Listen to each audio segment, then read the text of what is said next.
was born in Salt Lake, but I grew up in South Jordan. Okay.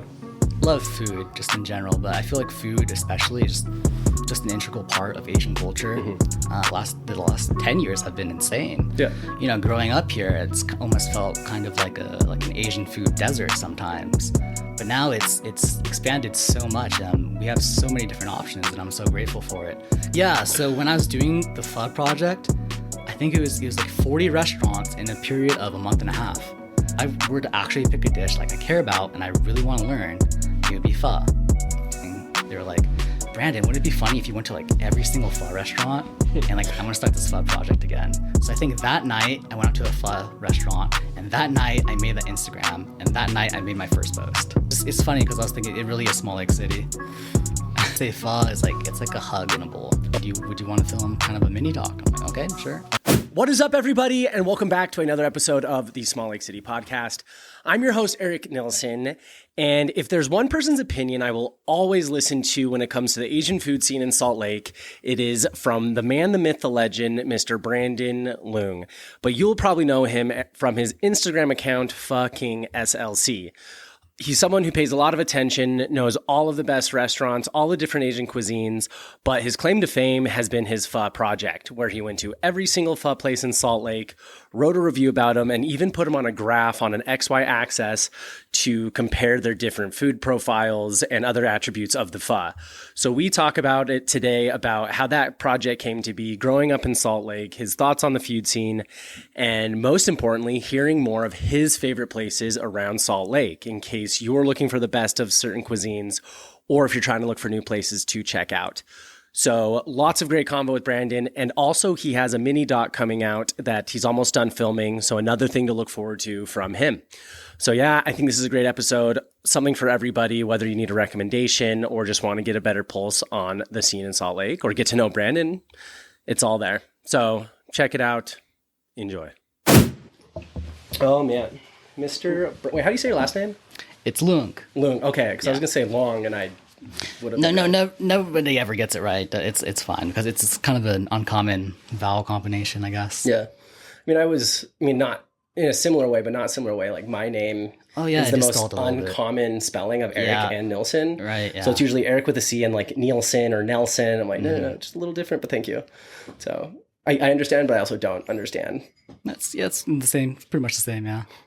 But Brandon Luong, but it's been fun because like there's been like before I started the podcast, I was never much of like I'm gonna go follow like just not big like I didn't like to be influenced, so to speak. So I didn't follow a lot of like content creators or anything. But then as I have, it's the easiest way to get to know a lot of Salt Lake without having to do it myself. And then you were always one that came up with people that I talked to. They're like, oh, you gotta follow the pho guy. You gotta follow. I'm like, well, why? And they're like, you got to see the graph. You got to see the spreadsheet. And I think that, what a unique claim to fame. But then also just kind of as you like continue down and like, when I think, because like Asian food in general is always going to be my favorite cuisine.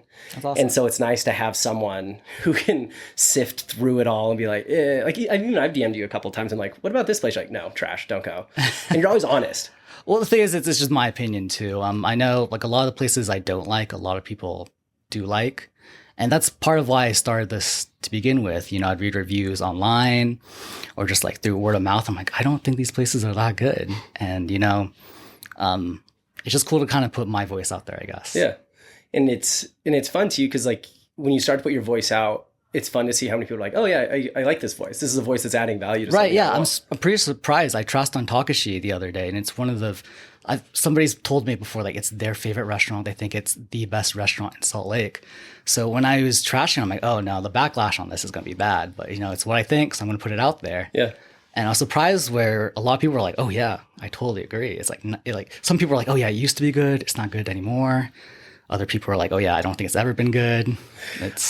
I haven't been in a while, mostly just because there's other places I want to try and I don't want to go to the place I've been to like 100 times. And with Takashi, the time I liked it the most was during COVID because they would do pull up, walk it out to your car. They would have these pre-made cocktail mixes where it's like, here's this bottle, go add like 5 shots of vodka or something, and here's your cocktail. And so that was fun because it wasn't like super delivery, or it was just super convenient. It was good food, and the sushi kept itself like good enough. But I have heard, like, even before I saw your post about Takashi, right? Oh Like, yeah, how do you either say way it? is fine. I mean, Yeah, but it's credit where like credit's due. Takashi is. I'm not sure if it's like easier to pronounce or remember for like English speakers, but like Takashi would be closer to Japanese pronunciation. But either is fine. Yeah, white people will always be white people, no matter how we do it.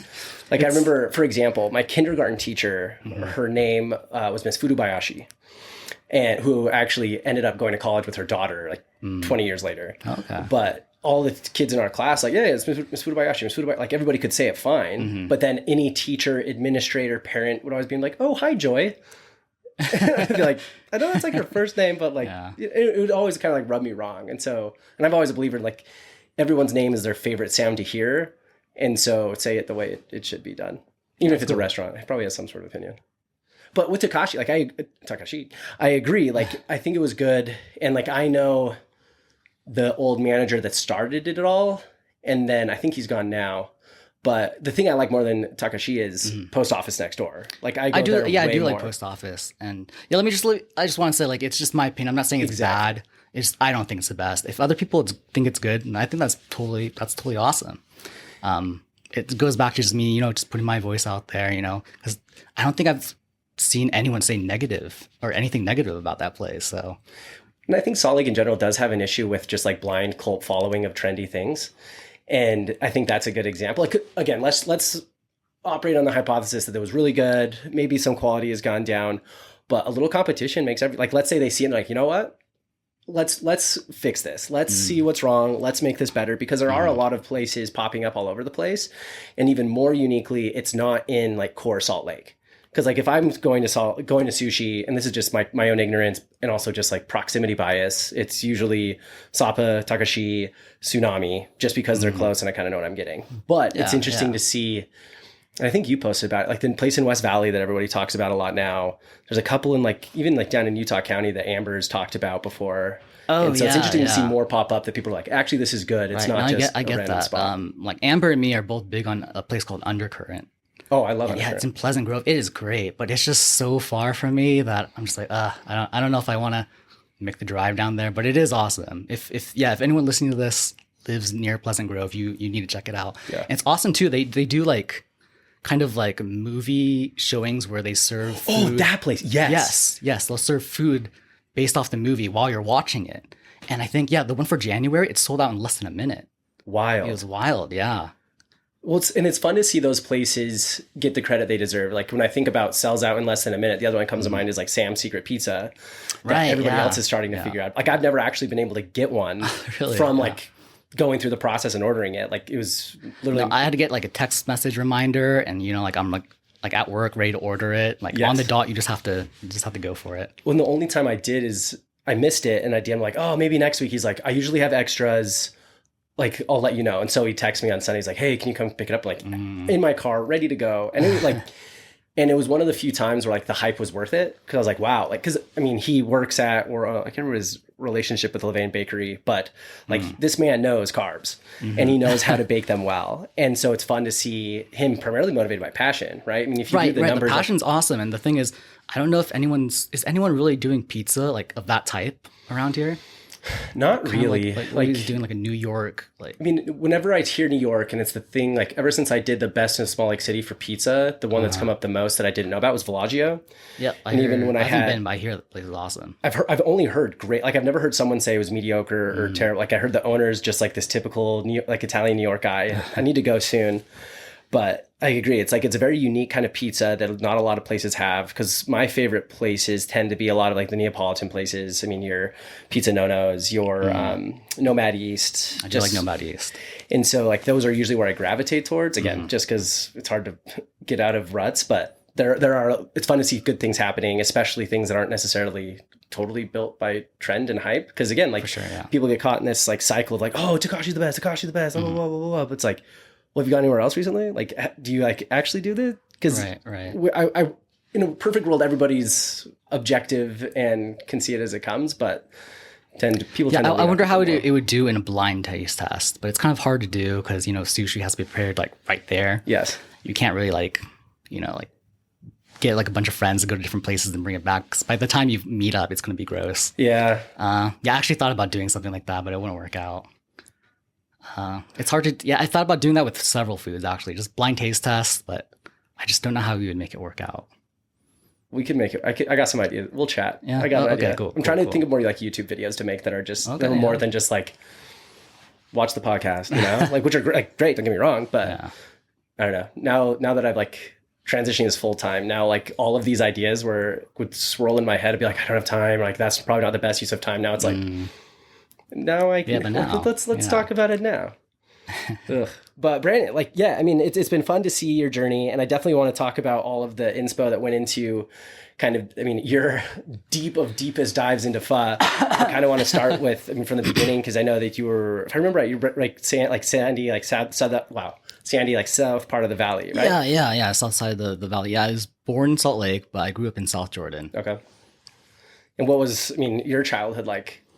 I mean, my childhood was very academic heavy. So I feel like a lot of my life before I graduated college was pretty much, that was the only thing that was kind of what I had like put my energy into. Is this, I don't want to sound facetious, but is this like typical Asian parents? Oh yeah, absolutely. Okay. Yeah. But I mean, yeah, so it's very stereotypical. I mean, it went well. Like, you know, I did well in school.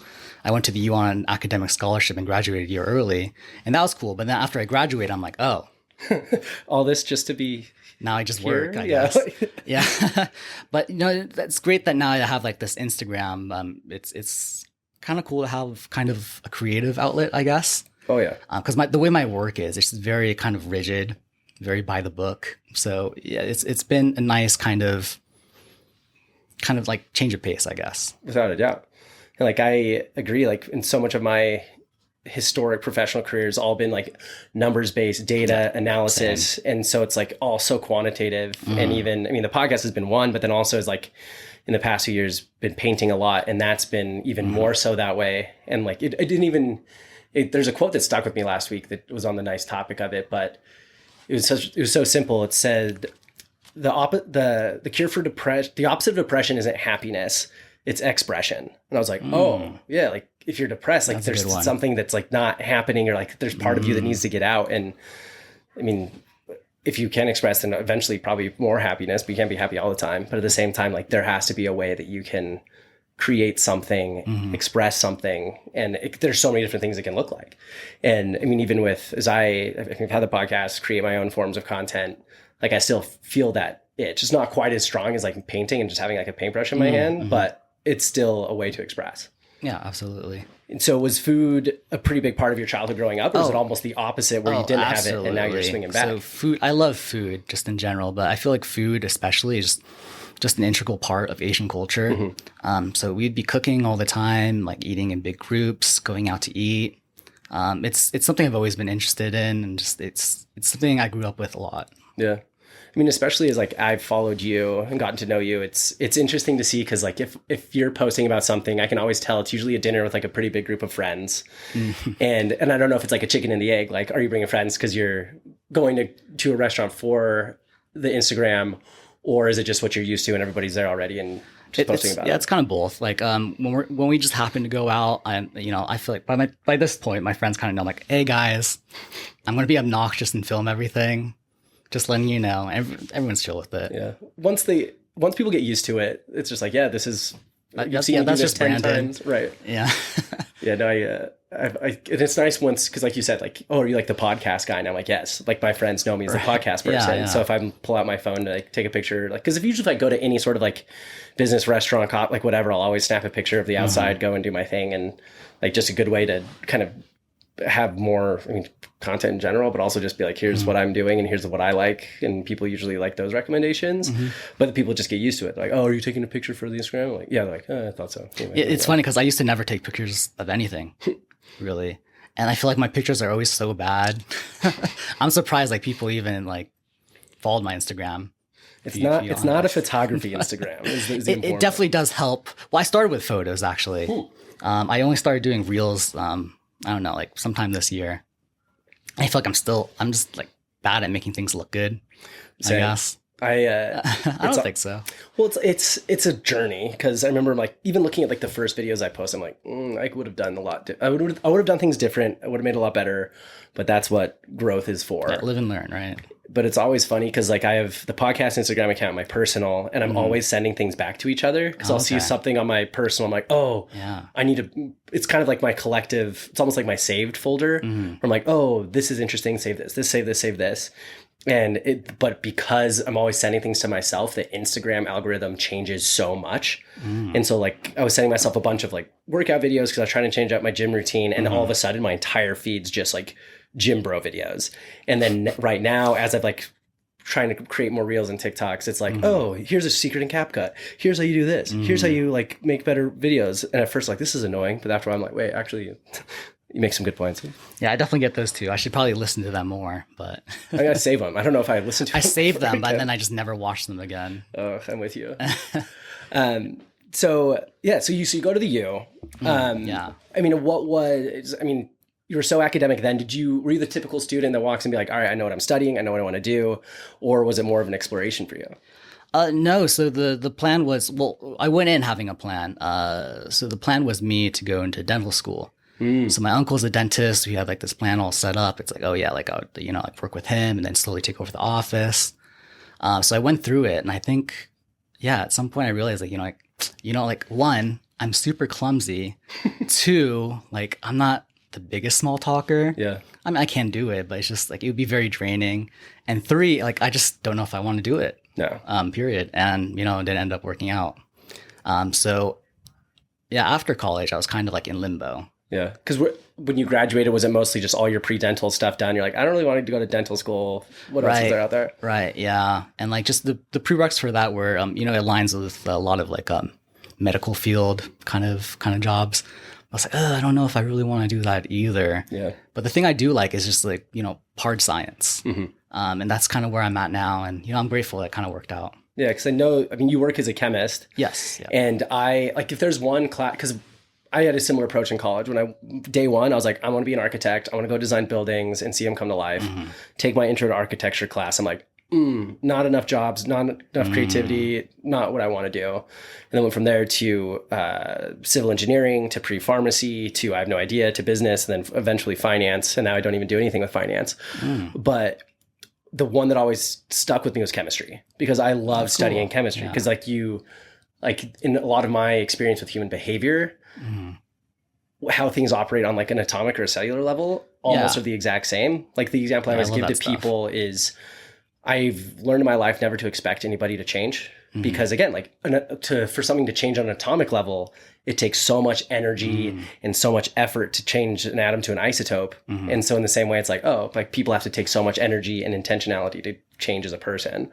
And there's so many other parallels between it. But yeah, that was like the one class in college I think about the most. That's awesome. Yeah, I'm grateful I became like educated into it. It's just how I kind of see the world now, especially with like food too.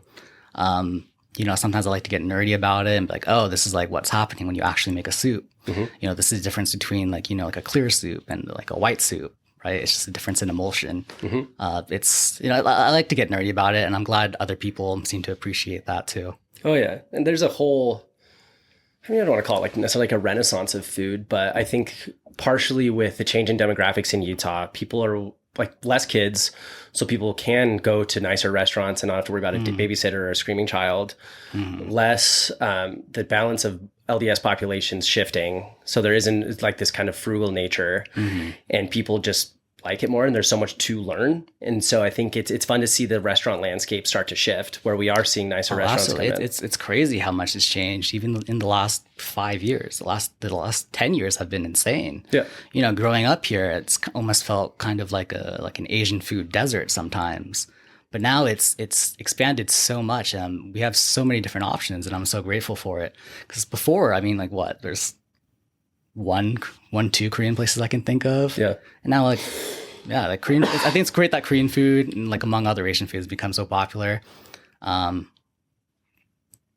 just like so excited to see like what's like how much more we're going to expand. Agree. Because I don't think it's slowing down. No. And if anything, it's kind of poised to get even better. Like for example, like, and I've mentioned this before, but there's been a lot of restaurants that have closed down this year. I mean, a lot of like bad economy, people are spending money more intentionally, but at the same time, I like look at the list of restaurants and I'm like, I don't disagree.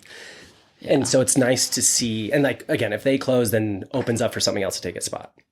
Yeah, no, the restaurant business is it's rough. Anyone that opens up a restaurant, I'm just like, you have, it's just so much that goes into it. I think it kind of takes somebody a little bit crazy. Yeah. To make it work. Because there's just so much work into it. Your profits are like margin thin. There's just so many things that can go wrong. It's just a lot. Yeah, hard to have good, reliable labor. Exactly. Razor thin margins. You're always wondering about people there. You're in the restaurant all the time. Like I was talking to Michael Wolf, who runs Utah Food Finds in NHL Utah. He's like, yeah, I go talk to these people and they're tired, they're exhausted, and they're just grateful that someone else is coming along. It's great that they're doing it. I can never imagine myself doing that. Same. Oh, same. Props to them. It's wild. Yeah, I could never, but I'm glad that people do. Absolutely. And like on top of places closing and will probably get swapped out by other things, whether those succeed or fail, TBD. But it's also fun to see there's a lot of people starting to move more downtown. I ran into Noah, one of the founders of Central Ninth at, it's actually really cool. At Ruin downtown, they just redecorated everything for a Christmas pop-up. Yeah, I've heard about similar to like how Flanker did. So if someone's looking for a festive place to grab a drink or a bite, definitely go check that out. Yeah, I definitely need to check that out. I've been planning on that. But I saw him and I was like, what's new? He's like, well, we just signed a lease on some space downtown and we're going to open up another restaurant down there. I was like, cool. And in that same week, Mateo announced that they're moving downtown right next to Kupla. And then when I had Brent Lee from Old Cuss, he's like, yeah, we're moving into a bigger space downtown. So it's nice to see kind of these places that are like, not core downtown, but like adjacent. And they're like, oh, validate this idea of what we had and either bring that one downtown to more people or start a second idea, second concept, second space and go from there. So it's fun to see these people who are so new to the restaurant scene come in, make an impact and grow. Yeah, absolutely. It's not just with Asian food. I feel like it's just the restaurant industry in general for a lot of the reasons you listed. It's like we can be honest, like Utah and Salt Lake are not known for the food. But I think it's on the upswing. Yeah. Like I've had to correct some, like, cause there's always this talk track of people being like, oh, it's Salt Lake, there's no good food. No, this, like, there is. It's not as much of like a San Francisco, Seattle, LA, New York, of course, Chicago, but it's coming. And if you don't know, then you're not paying attention. Yeah, I like to say here, like in a place that's known for its food, like let's say Orange County, it's known for its Vietnamese food, right? You can just walk into a random place and it's probably going to be really good. But in Utah and Salt Lake, for example, if you know where to go, it could still be really good. But the difference is I don't feel like you can just walk into any random restaurant. Yeah. And I think that's what the difference is. Totally. And that's where, you come in handy where it's like, hey, here's all these places opening up. Here's where I recommend. Here's kind of how I think about things, which I think is super valuable. Thank you. Because to your point, like if I'm living in Orange County, I don't need to follow someone to tell me where to go. I can randomly pick something on Google Maps and it's probably going to be really good. But here it's a little bit more of a finding process. And to your point of how much it's grown, growing up here, when I was a kid, we would go to Charlie Chow's, which was at Trolley Square at the time, now on 4 South. Oh, I didn't know that. I thought they were always on 400. No, and this is like 30 years ago. This is a long time ago. Yeah. And then when my parents got divorced and I would go with my dad on the weekends, we would always go to Gateway. We would always go to Happy Sumo and then we'd go see a movie. And those were like the only 2 Asian places I can remember from my childhood. And he'd always try to get me to have sushi. I would try it. I wouldn't like it. I'd finish my orange chicken only to find out I just don't like fake crap. Oh, okay. That's what it was. Yeah. So, but now it's fun to see where, if someone's like, oh, let's go get Asian food. I'm like, well, what kind of Asian food do you want? Where do we want to go? And there's so many more options. Yeah. And what kind of places do you like? It's a great question. Usually for sushi recently, there's been a lot of Sapa.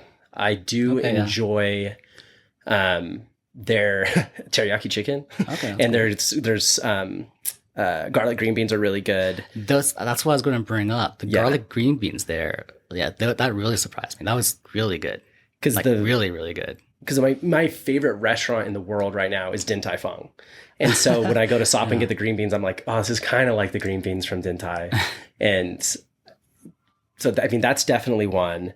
I'm trying to think about Asian place I've been going to. Wait, recently. actually, now that I think of it, it's not the green beans. I was thinking it's the edamame. With the spices on it, the spicy ones. But is it similar? Do they use like a similar sauce? I'm sure it's good. I'm sure the green beans are good too. Yeah, I mean, it's not the same. I know what you're talking about. It's a little different. It's not that same sort of like spicy, almost like I don't want to say like tahini, but it's like that spicy kind of like pepper. Yeah, it's like spicy. It was like zingy. I always get it. I don't even like edamame. Yeah, but there, I'll do it. So I'd say that's definitely the one I go to the most. I'm trying to think other Asian, like there's been, I still need to go to, I mean, this is a topic I know your opinion about, but was it Hano? Hondo sake? Yeah, Hanosake. I don't know what they want to call it. Yeah. I mean, hand roll places. I mean, it's a very trendy it feels thing like hand roll places are popping up. Like there's 2 hand roll places that opened up in Salt Lake County at the same time. So one right next to, like in West Valley, right next to Tonkotsu. Honestly, I'm not sure what they want to call it because I think it's also called Tonkotsu. Like, which one's it going to be? Yeah, but their Instagram handle is like handle SLC or something. Yeah. That place opened at almost the same time as Hondo Sake. Interesting. And yeah, I tried them like a week, like within each other. And I thought Hondo Sake was going to be pretentious and just kind of, just not my thing. But I was surprised. It was actually not bad. Good. I'm not like in a rush to go back, but if somebody wanted to go, I wouldn't be upset about it. It's a beautiful place. It's a beautiful restaurant. Yeah, it's actually one of my good friends, Lisa, her and her partner in there, they started it because they've been working together forever. And he's like, I want to start a sushi place. Will you help with HR and like payroll? She's like, sure. And then they're doing this. And then she wants to open up a coffee shop now. I don't know how she does it. She has a billion things going on and a kid. But yeah, like those are really good. And I haven't been yet and I want to go. But then also, who else is hand roll nights? Bar Gnome will do their hand roll nights. Yeah. I haven't tried them yet. Me neither. I know. I mean, Scott Gardner crushes like anything he touches usually turns to gold. So I would. Yeah, their regular menu is pretty solid. So I would imagine the hand rolls are pretty good. Yeah, they've got it dialed. Like there's like one common critique I hear about Salt Lake food in general is consistency. And you even talked about this the other day when you went to the hot pot place. You're like, why is this plated? No, I think different? I think that's the most difficult thing for a restaurant is consistency. Just making the same food day in, day out. It's just, there's so many things that can just go into the quality just kind of slipping. Cause I see it all the time. I'll go to a place like, wow, this place is awesome. And, I'll go maybe like a year later and I'm like, oh my God, what happened here? Yeah. Different experience. Yeah. That's why I feel like, maybe in a year or two, I'll update the pho graph. Yeah, like it's time to recalibrate. Right, yeah. It'll be like the Olympics or something. It's like every 4 years. Yeah, it's time. You just go back everywhere again. No, yeah, I feel like I would have to. Yeah, it would be a fun time.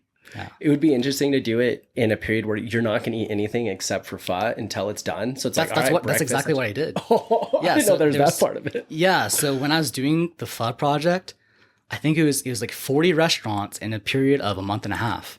So I think I missed a day here or there, but I was literally eating pho almost every day for a month and a half. That's insane. And I feel like I had to do that because to get like the most close comparison, I would have to have it, as close together as possible. Yeah. Otherwise, I'd forget or, like my, it's a lot of things that go into it. Look at your scientific approach and making sure your controls are. I'm a scientist at heart, I guess. No, I respect it. But I mean, I guess to kind of answer more your question, like the other Asian places I go, I mean, now it's getting colder, so it's like ramen and pho season to me. And I live pretty close to Coyote, so I'll go there. Oh, that's awesome. I still need to go back to Ichizu Ramen. Yeah, Mike at Ichizu is doing some good stuff. And it's fun to see how much everyone is just like, it's fun where he has to post. He's like, if you don't want to wait in line, these are the times where there isn't a line. Like that's a good problem to have. That's pretty cool. Yeah. No, the thing is like, so before both of them opened, I was a little bit worried because I wasn't sure if people would like that kind of ramen. I don't know how familiar you are with ramen, but in general, there's 2 types of ramens. There's like a white soup, like a python, or there's clear soups, which is what, Coyote and Ichizu are doing. But the most popular ramen is tonkotsu, which is a white soup. That's why it's like white. It's an emulsion of fat, and that's what gives it its color. And that's pretty much the most popular type of ramen everywhere except Japan. But in Japan, like tonkotsu is popular too, don't get me wrong. But the main ramen there, like the quintessential ramen would be like a clear soup ramen, something like, like a shoyu or shio. And that's kind of what their signature dishes at both those restaurants are.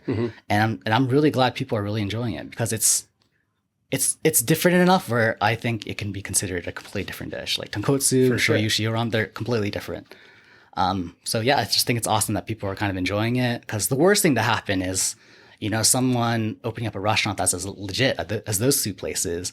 And I know it's like what it should be, but it's just not the right time and it doesn't do well. That would be heartbreaking. Yeah. So I'm glad they're doing well. Yeah, the example that comes to mind is my mother makes 2 chilies.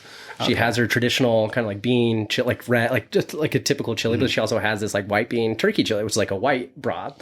And I would never call them the same thing. And it's the same way with, different ramens. Like people want to put it all in the same bucket and treat it the same. It's like, no, these are very different foods.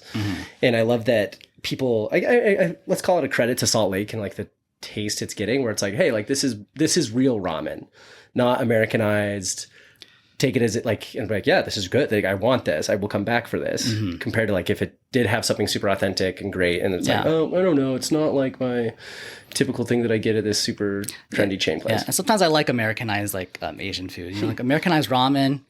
It's like in your face. Like there's a million toppings. Like sometimes that's exactly what you want. Yeah. But I think the main part for me is that we have options. Yeah. Because before we only had pretty much one type of ramen, which is cool if you're into that. But it's not my favorite type of ramen. So it's just cool that these 2 other places opened. I agree. It's fun to see how, like when they opened, I was like, how many more ramen places can we support here? But they're both doing great. And I'd say, honestly, like they've probably like risen to the top of the other kind of places people would always talk about. I would call those 2 places, like depending on what you want, those are the top 2 places that I kind of recommend to people. Yeah. That's always a hard thing. There's always a level of subjectivity into it all, especially with food. Right. But want to talk about the Pho project, because that was your claim to fame. Walk me through, the idea, what brought it to life, what made you want to actually execute on it. Right. So I get asked this a lot, and it's kind of a hard question, because there's not like there was one time where I sat down and I'm like, this is what I'm going to do and this is how I'm going to do it. It's something that kind of just happened over time for multiple reasons. I don't know, like where do you want me to start? You want me to just go through the whole thing? Oh yeah, let's start from from a the long top. story. Okay, so it's started as a kind of like a COVID project and kind of an appreciation for cooking. I wouldn't say I'm good at cooking, but I enjoy it a lot. I would cook a lot growing up, and I just remember I don't know why I had this thought. I had like a thought where I'm like, I'm only going to make one dish. And I'm going to just try to just really dial in and like just really understand this dish. And online people are like, oh, if you want to learn pasta and you're going to learn one pasta, it's cacio e pepe. So I'm like watching videos, I'm reading about it, and I'm like trying to make cacio e pepe. I think like 5 or 6 times in making, I'm like, wait, why am I making cacio e pepe? I don't care about cacio e pepe, right? And it was really hard too, just to get the sauce right, without like the fat like coming out. But I'm like, wait, if I were to actually pick a dish like I care about and I really want to learn, it would be pho. So I started making pho like a lot, pretty often actually. So that was one reason why I got into it. Another reason was it started as a COVID project. So, during COVID, especially during the part where dine-in wasn't, something that we could do. Yeah.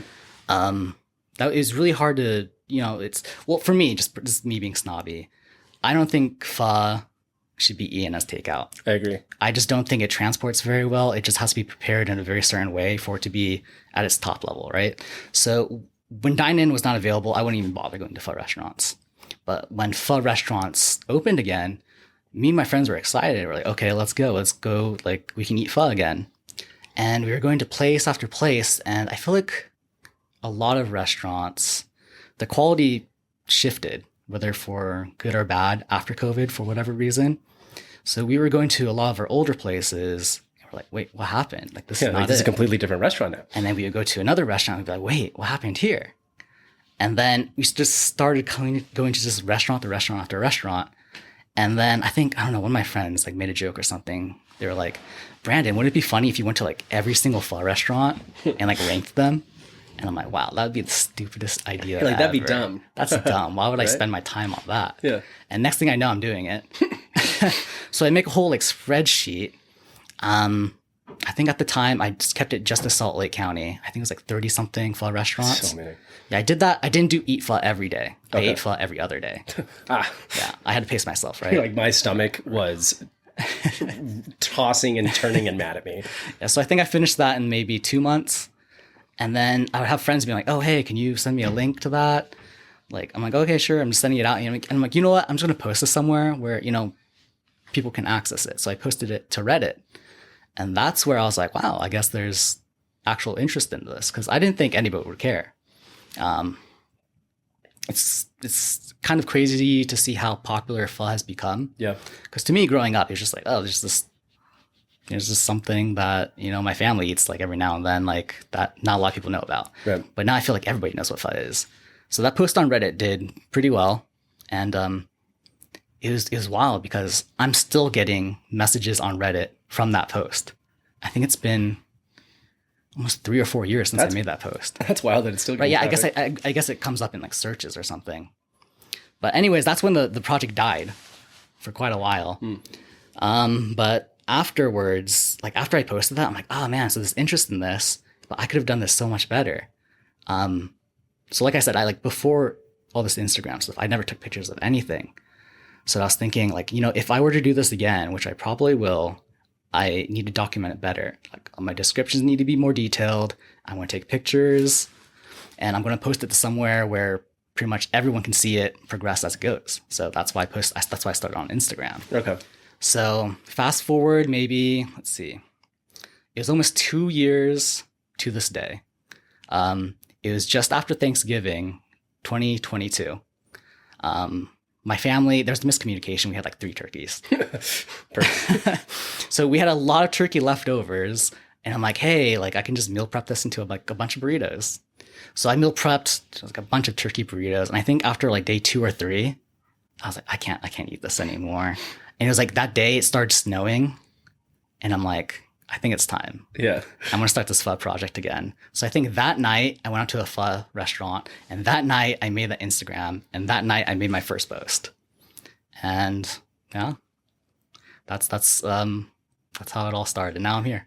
No, I mean, and it's been fun to see how that's grown because, I mean, it takes someone to actually do it. Because, I mean, friends can always be like, oh, yeah, like, that's a good idea. You're like, yeah, whatever, but never do it. But then it's fun to see how much it can be this project where, hey, it brings people together. You're going to dinner with friends most of the time. You're eating your favorite food. You're supporting local restaurants. Like, it's such a good, like, what's the word I want to use?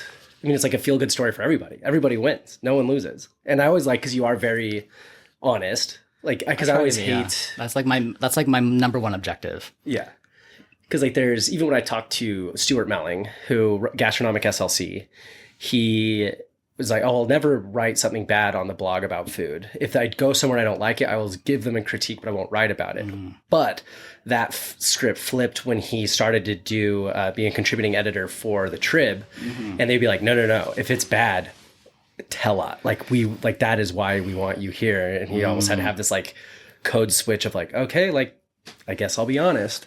All right. Because again, like I don't want for me to give a recommendation of something, I will always put like my reputation on the line. Like I'm not just going to give you a referral if you ask for it if I don't feel like there's something that I really truly like supports it.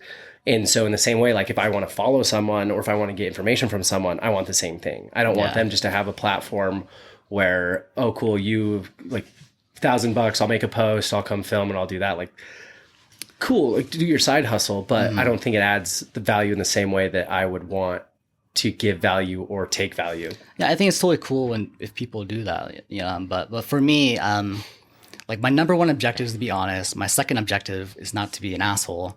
So sometimes like when I'm posting these negative posts, I'm just like, ugh. Like I'm flirting with a line here. But like a part of me, like for whatever reason, feels like I need to put it out there, But that's been a wild ride. The thing is though, I don't know, like when I first started, like restaurants would be like, hey, come out and give us a try. And I'm like, oh, like at first when it was new to me, I'm like, oh, hey, this is awesome, right? Like this is really happening. Yeah. And I would do them.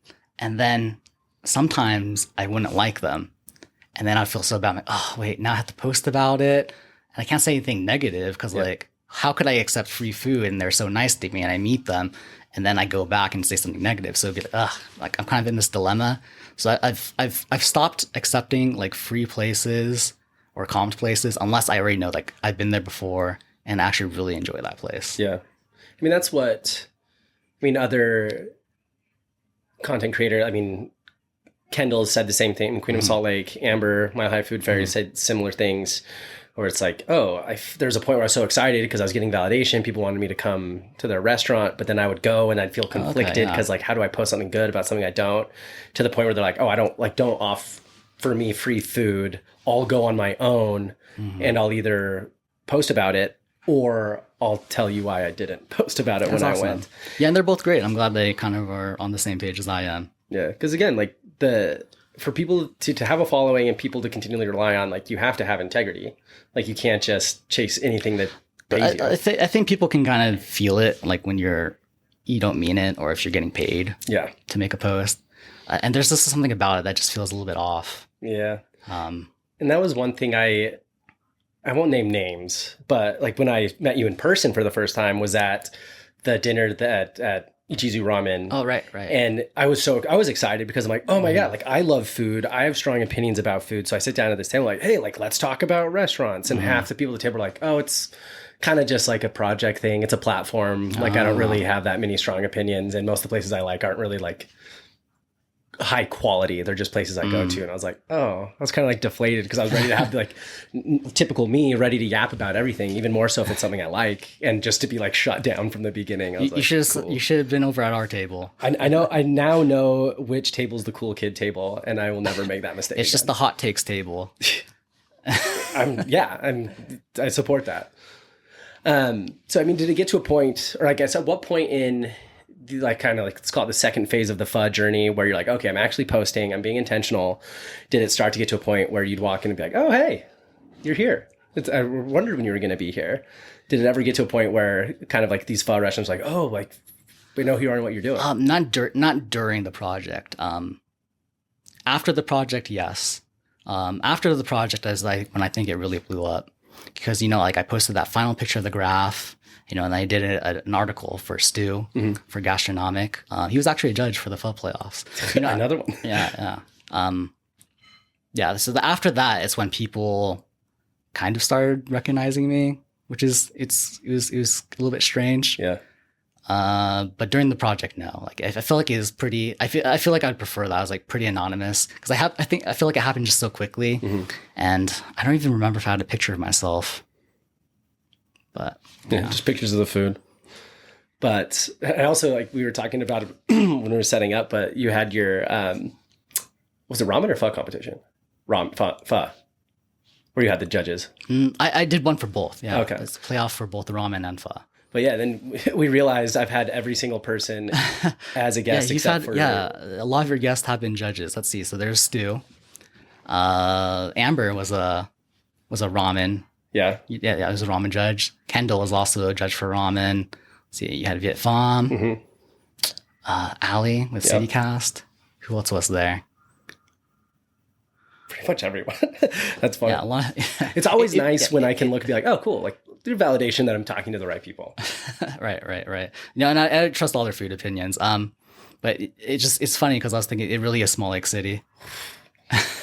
Don't get me started. Like every day there's something that happens. And I'm like, oh, you know, it's this person because of that person, this and this. And that's like, yeah. Like even the other day I was talking to a girl and trying to set up a time to go on a date. And I was like, oh, well, what about Saturday? And she's like, oh, I can't. I have a Christmas party. I'm like, oh, actually, I have a Christmas party too. You're like, oh, wait. And I was like, which is your Christmas party? And she's like, oh, it's with the Lions. I was like, I will see you there. and so it's like weird to see. And like it used to shock me more, but now it's just, okay, here it is. And like, I mean, I don't think I've shared it on the podcast. I don't think I've recorded since then, but with Maddie, who, I mean, founder of Salt Lake Pottery and 9th and 9th, reaches out, says, hey, like I would love to do a giveaway. I know you like doing those. But yeah, absolutely. Great business. Let's do it. And then that night I go to Hopkins, which was also wild because I parked at you know Sugar House. So I parked at the post office. Right. And I went to go walk to Hopkins because it was all full over there. And I walked past Sugar House Pub. No, we were going to go to Sugar House Pub first. But there was like a SWAT truck looking thing and there were cops everywhere. Oh, yeah. And we walk up and I'm like, what's going on? And a cop's like, oh, we just did an undercover sting and arrested like 200 minors. I read about that. That is wild. It was insane. Like, but it was wild because every kid was paired like one-on-one with a cop. So you think about that many cops, there's like 200 that cops many there. kids just swarming that entire street. Oh, man. And like we try to go inside, they're like, oh, we can't let anybody in until this is all processed. Yeah. So I'm like, okay, we're going to Hopkins. And then it's funny. So we go to Hopkins, I post a picture on the story. And as I'm walking back to our car, like keep in mind, I'm a 34-year-old man. Like I don't care about getting ID'd at a bar. And we're walking by and this girl's like, hey, don't walk through here. They're checking IDs. And me and my two friends just laugh. We're like, we are not like, thank you so much for looking at me and thinking that this is going to be a problem. Yeah. But then, I mean, I saw the article and everything. But so then I go the next day, Maddie, she's like, oh my God, I saw you at Hopkins. My husband owns Hopkins. And if he would want to do something too, I'm like, no way. And she's like, oh, and by the way, we went to college together. We have the same last name. Do you remember? I was like, oh, and it was like this like light switch moment. I was like, yep, I remember exactly who you are. I remember our conversations because we talked about our last name multiple times. And so it's like those sort of like small, and then I ended up going to Hopkins with her and her husband. Like, I mean, got a tour of the basement and got to know him, and a couple of things we're kind of all actually collectively going to work on that I'm excited about. That's awesome. Yeah, I've met them before too. Yeah, they're great people, and I love Hopkins. Oh yeah, like, and especially like I liked Hopkins, but as I've gone there now like 3 times in a month, like because I love good beer, check. I love a good food menu, and like if it's a good food truck, sure, but I'll always rather have like a good food menu because food trucks can always be hit and miss. Sorry TF, sorry Fisher, but and so it's nice. And then I meet Chad, and he's like a great guy, and it's like the holy trinity of things I could ever ask from a brewery: a good owner, good food, good beer. So yeah, and I think there's such a good anchor to like the Sugar House area and everything that's going on there that like really does like bring people together in so much community. For sure. But so yeah, I mean, I want to talk to you about some of your favorite spots because we know some that are, some that aren't. But I mean, kind of going through typical, let's call it, I mean, Asian cuisine or Asian foods. What are your go-tos for some of the big ones? That's so hard. Like I'd have to narrow it down more because there's like, especially now I'm going to so many different Asian places. It's kind of hard to keep track of. But like if you say like a certain restaurant, I'll be, oh yeah, like A, B, and C. Well, because I think because the one you always say for pho is pho 33. Yeah, 33 and 777. Yeah, just as a general life tip, if it has a number in the name of a pho restaurant, it's like pho some number. It's more likely than not it's gonna hit. Interesting. Okay, Right, yeah. Noted.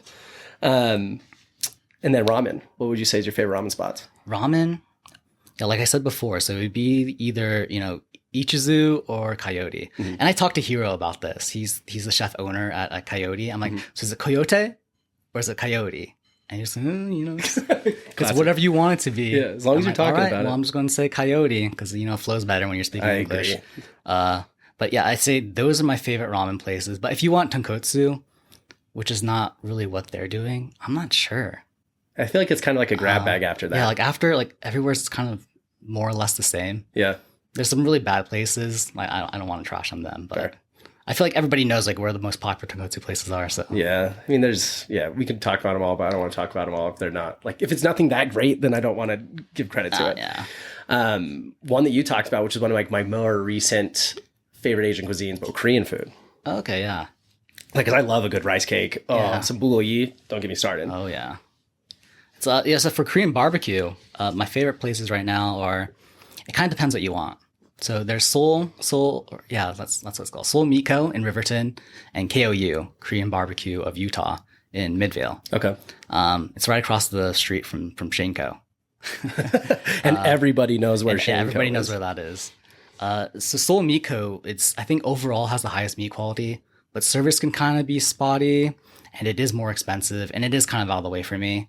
But KOU is like, it's close to the freeway entrance, so it's easy to get to. I feel like overall, it might be my favorite, but I haven't really it kind of depends on my mood. They're both really good. Got it. Yeah, and I was surprised the other day I went to K-Pot. Yeah, like their Korean barbecue was okay. I mean, it is less expensive, so I guess that makes sense. But it wasn't terrible. And you know what? The reason I love them is they have like just a bunch of banchan, just like out, like in the buffet. And my favorite banchan are the cucumbers and the like spicy like fish cakes. Yes. And I was just like, loading up on those. Like, It was that's all so I need. great. Oh, and they actually had lettuce. Seoul Miko does not have lettuce, and that's a major gripe for me. And we know your opinion on lettuce. Right. If it's in my opinion, if it's if it's meant to be eaten with lettuce, you should eat it with lettuce. Or I shouldn't say meant to be eaten with lettuce. If it's commonly eaten with lettuce, that's usually my way Yes. to go about it. It's crunchy water. It just There's adds a so little nice much. little texture. Right, yeah.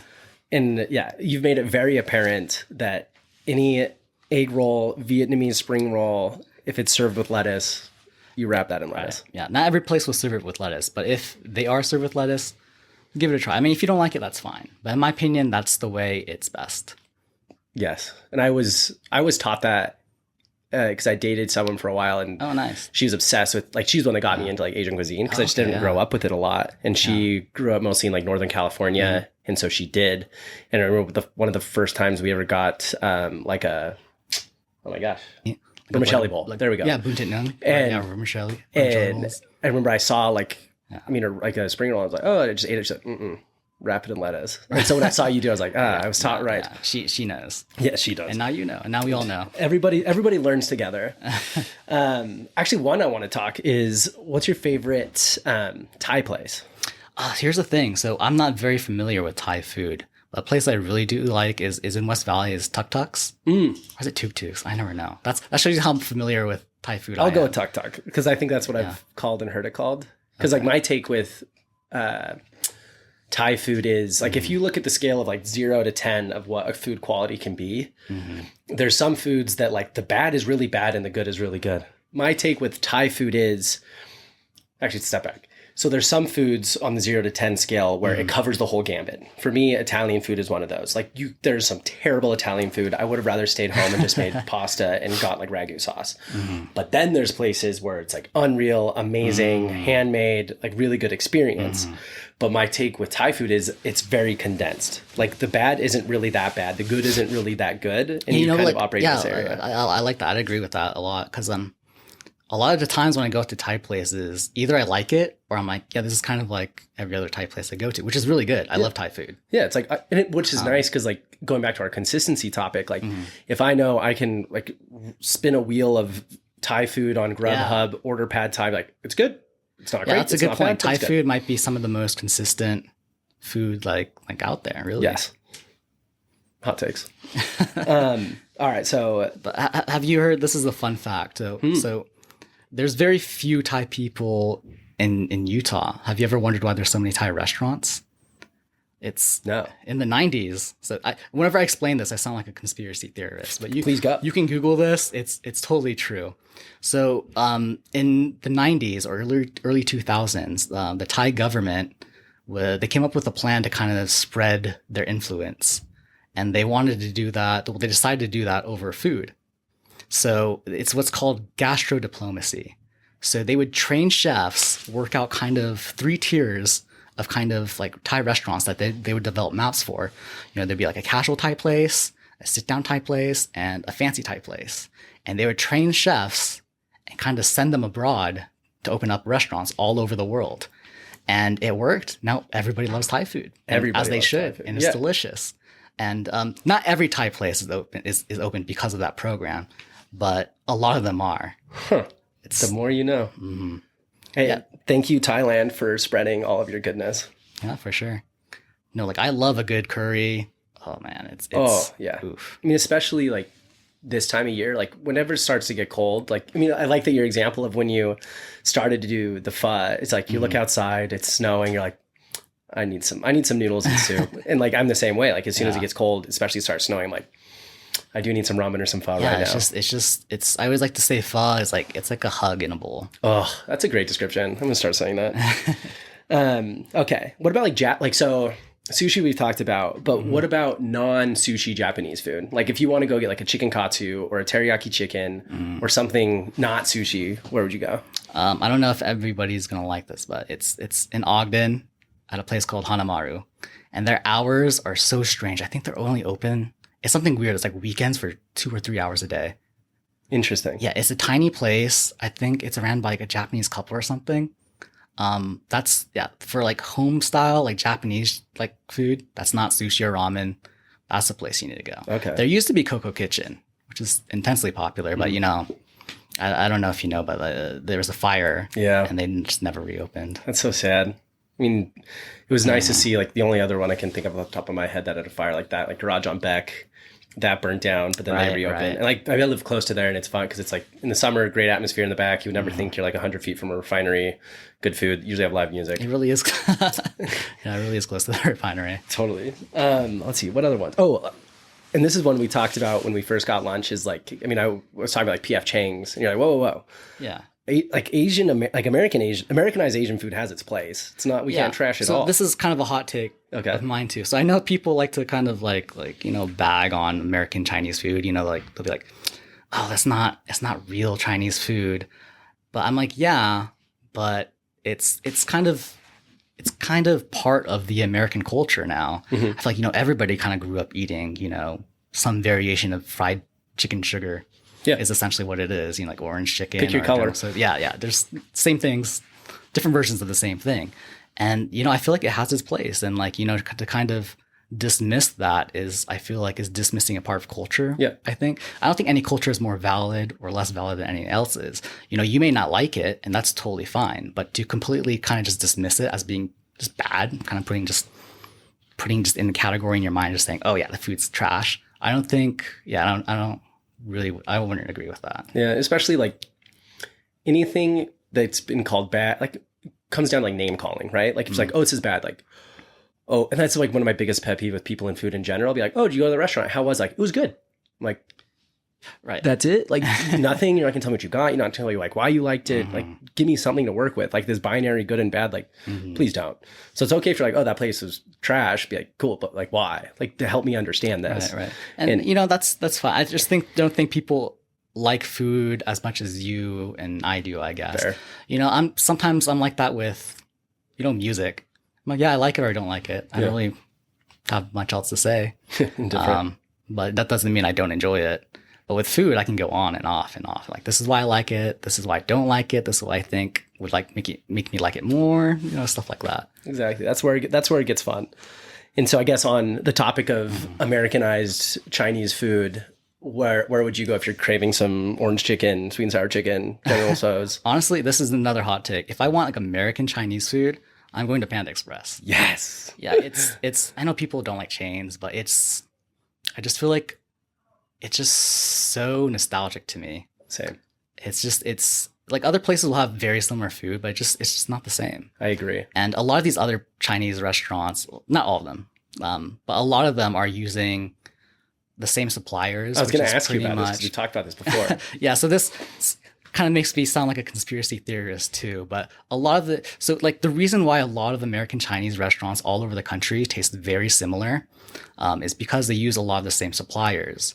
So if there's anything that's breaded, like some kind of breaded meat, it's probably came in frozen. They're refrying that, and their sauces come in like 5-gallon buckets, and they'll just, they'll quickly just fry that chicken, and add sauce, and that's what it is. And that's why you can get Chinese food served for so cheap sometimes. And don't get me wrong, that's good sometimes. Yeah. Because they give you a lot of it. Yeah. But it's usually for priced me, well, tastes the same as you can have. Because Panda, I agree. There's a nostalgic part of Panda. Like I've been going to Panda since I was a kid. But the Panda has transformed now where it is like my hungover food of choice. And people know if I ever post a picture of Panda, like, oh, what'd you do last night? But yeah, I always go to Gateway and I will. And what do you like to order there? Oh, it's been the same for like 15 years. Oh, nice. Orange chicken, Beijing beef, cool. chow mein. Nice. We're good. Yeah, that's a good combo. Like what I always do is I don't even get like the carbs there. I just get like the super greens and then I just make my own carbs. It's really quick just to make fried rice. Like if I order like one Pan Express thing, that can be like 3-4 meals. Yeah. 2 if I'm feeling, Yeah. Real hungry. if I'm there, Yeah, that's a good idea. Because especially like if there's 2 appliances that get used the most in my life, it is my rice cooker and my air fryer. Because I'll always, honestly, same. Well, it's so like because I've talked to someone about this, like, what do you mean you have a rice cooker? I'm like, what do you mean you don't?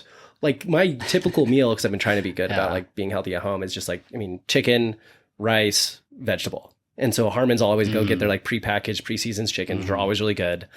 Throw a cup of rice in the rice cooker, put in the air fryer at the same time, steam or like microwave some vegetables, and it's great. It's so efficient. Yeah. Like I grew up with a rice cooker, and like, the first time I saw somebody make rice without a rice cooker, it was so jarring. It was so foreign to me. They were putting like olive oil into it and like over pot. It was just so strange. Well, there's I one. didn't get it. It was either a reel or a TikTok I saw, and it like hit it home for me. But it was like two people cooking in a kitchen. One's Asian, one's white, and the Asian one looks to her friends like, "Hey, will you cook? Will we put on some rice and cook some rice really quick?" She's like, "Of course." And so it goes to her, and she's like cleaning the rice and getting all the starch off, and she's putting it in like a pot on the stove, and then once it's done, she puts butter in it, and like at the end, like everyone's like, "What did you do to this food?" but just throw it in the rice cooker, everything's taken care of. Yeah, don't complicate. I feel like the texture of the rice is so much better in a rice cooker. Yes, it's just like 10 it's times so out of 10. fluffy. It's great. Yeah, I always grew up with one, but then didn't have one, and then my mom was like, "Why don't you have a rice cooker? You cook a lot of rice." I was like, "When are you going to go back to this?" And I did, and it's been great. I'm trying to think what other Asian foods have we not covered. Let's see. Let me think. Chinese, Thai, Korean, Vietnamese. Oh yeah, what about Vietnamese? Outside of like pho. Vietnamese food, but that's not pho. Okay, I'm glad you asked this. Yeah. I just found this newish restaurant. I think they opened it in like last year, or maybe it's been a year. But I feel like it's kind of flying under the radar right now. And I went. I was like, this is great. And then I went again with my family, and they're like, this is great. And Amber was actually the one that took me off to it. It's called Jade Corner Market. It's in Taylorsville, I believe. I've heard of it. Yeah, it's great. So they're doing. So what I love, what they do is the banh mi they do there.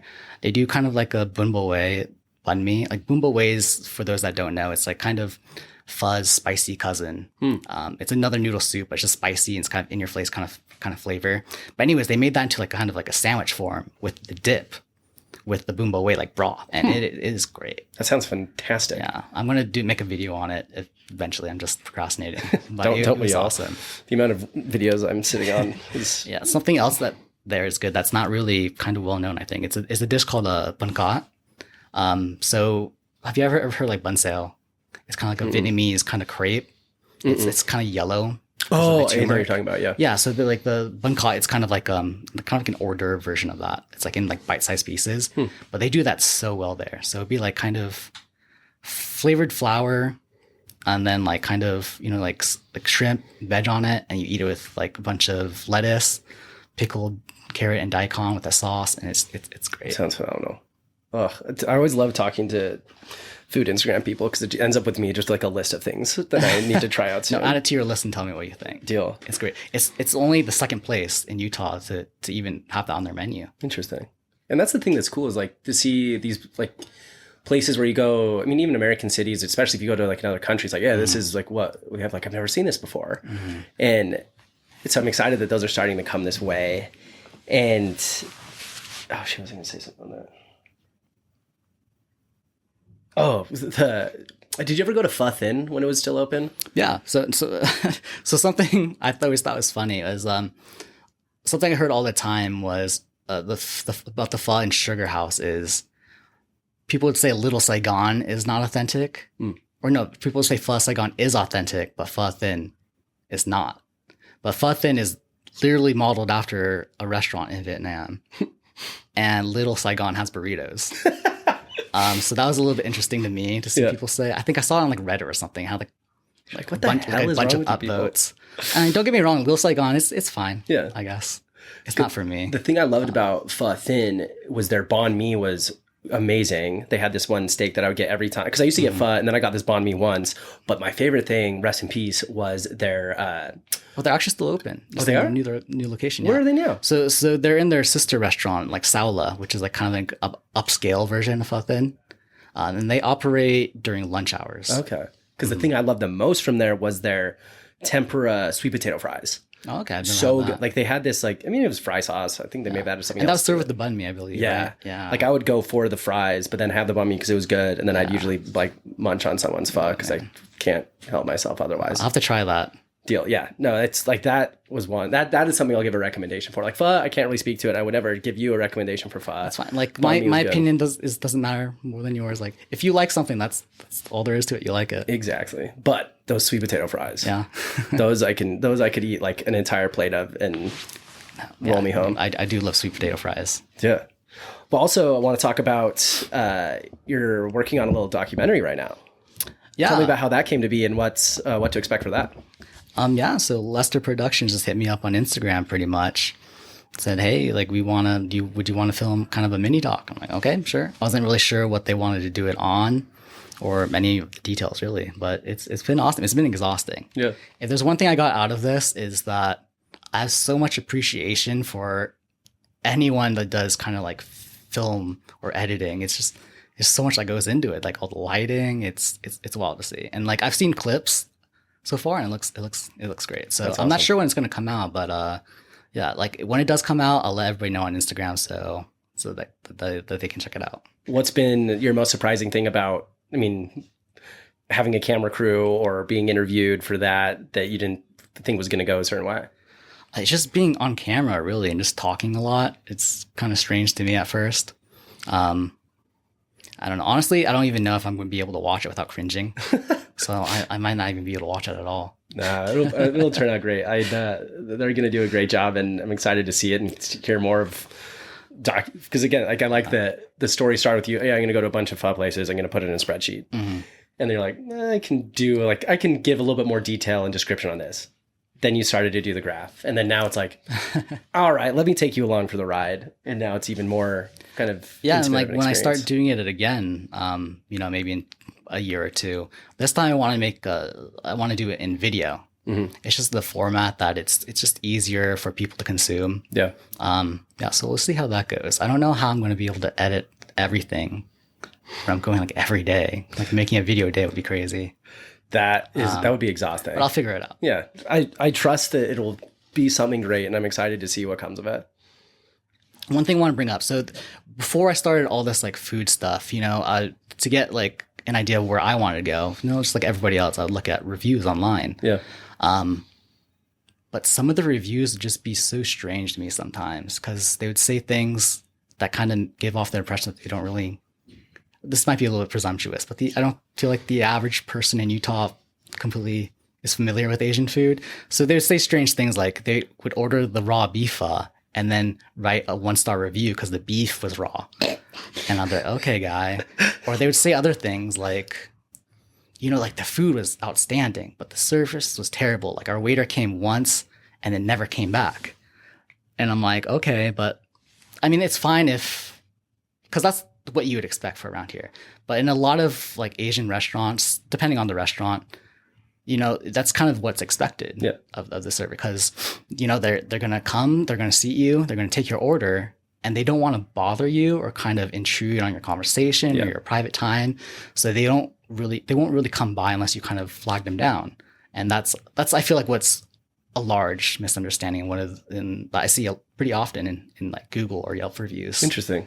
Yeah, people complaining that their waiter will come once and just kind of leave. But that's what I like. Like I hate when it's like every 5 minutes. Yeah. How is it? Anything else? Anything? Yeah. Like, yo, listen, I didn't want anything 5 minutes ago. I probably won't need anything in 5 minutes from now. Absolutely. Yeah, I get both sides, but I kind of prefer it when I'm just kind of left alone, I guess. Because like, I don't know, it's just a little bit strange to me sometimes when you're having you're in the middle of a conversation and then, I don't know, it's kind of thrown, you're just kind of thrown in a loop. Oh, I agree. Yeah. Because I didn't come here to talk to my server. Like, granted, like... No, and they're always like super nice, but I don't know, it's just something I need to get over. Yeah, we all have our things and opinions. And another thing like people complain about too is so their server won't bring them the check. And a lot of the reasons, don't get me wrong, sometimes there's just bad service. But a lot of the reasons why a server in an Asian restaurant won't bring you the check is because of the same reason. They don't want to kind of interfere. They don't want to kind of intrude or kind of like, just insert themselves. And they don't want to come off as they're trying to rush you out of the restaurant. It's like, here, you ate, give us your money and get out. Right. So in a lot of these restaurants, if it's taking a while for your bill to come out, if you notice they have like a register just go up there. in the restaurant, just go up to the restaurant and pay there. They'll remember who you are. They'll know where you sat. This is not their first rodeo. This happens in a lot of places. No, I think that's good because I was in with a friend and we were just sitting eating at a ramen place like a year ago or so. Mm-hmm. And like, where's the check? I'm like, oh, like, see right there? Like, we got it. And they're like, oh, I never thought of that. I'm like, I know. Yeah. So there's always a little bit of education. I mean, especially not even just with like the food itself, because again, like people are learning so much. There's so many unique foods coming, but at the same time, there's also like a whole cultural difference behind it. Absolutely, yeah. And I think people need to realize that there's more than just the food of the experience to get used to and learn. Right. And I get that people are used to things being a certain way, and there's some things that are kind of expected when you go to a restaurant. But I don't know. All I ask is just people kind of be a little bit more open-minded, and things might be done differently. It's not a good or bad thing necessarily, but it's just different. Totally. Well, Brandon, want to end with the 2 questions I always ask everybody at the end of every episode. Sure. 1, if you could have someone on the Small Lake City podcast and hear more about what they're up to, who would you want to hear from? Yeah, I think we were saying you haven't had SLC's Bryant on the podcast, right? Yeah, I always enjoy listening to him just to go off. He's just an interesting guy, and he knows Salt Lake City just so well. Just like every aspect of it. Like there's people I follow where I'm like, okay, cool. Like you're creating content, do your thing. But then there's people where it's like, oh, like you have such a unique perspective, viewpoint of everything. And he's one of those. Like, I mean, just the fact that he ran every single street during COVID. Yeah, that's wild. Like that is insane. It's funny. Yeah, we kind of like bonded over that because both our projects were COVID projects.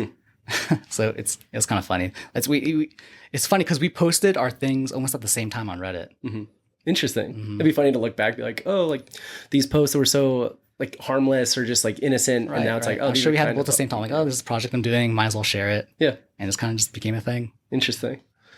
And then lastly, if people want to find you on social media or what you're up to, what's the best place to find that? I'm mostly active on Instagram, and my Instagram handle is PhoKingSLC. Yeah, it is. I think you win my favorite Instagram handle of people I follow. Because other things are like whatever, but I'm like, the Pho King himself. Because everybody's made the joke of like being punny pho names of restaurants, and it's funny because like when I started this and my mom found out about it, she was calling me fucking Brandon. But the best part is I don't think she understood the pun. Exactly. I think she's just like so innocent and sweet. I think she just had no idea. I love that so much. She's like, has anybody She's seen like super fucking cheery Brandon? person. She's like, hey, fucking Brandon. Hello. It's my son. But that makes it 20 times better. Just this innocent, sweet Asian woman. Just, fucking Brandon, he's here. Like, right. Here I am, mother. Love you too. She doesn't say that anymore. I think she kind of, she gets it now. Yeah. Good. Oh, it's like a bummer. It's like when like a kid grows out of like their cute lisp or the way they say something and then they're like pronounce things wrong. We're like, come on, go back to that. That was cuter. Right. Brandon, I'm excited. I'm excited to see the doc when it comes out. It was good to chat. I have my list locked, stocked, and ready to go for not only pho and ramen, but all sorts of, the best Asian spots around Salt Lake now. So thanks. It's been a pleasure. Hey, thanks for having me. Absolutely. This is a lot of fun. Deal.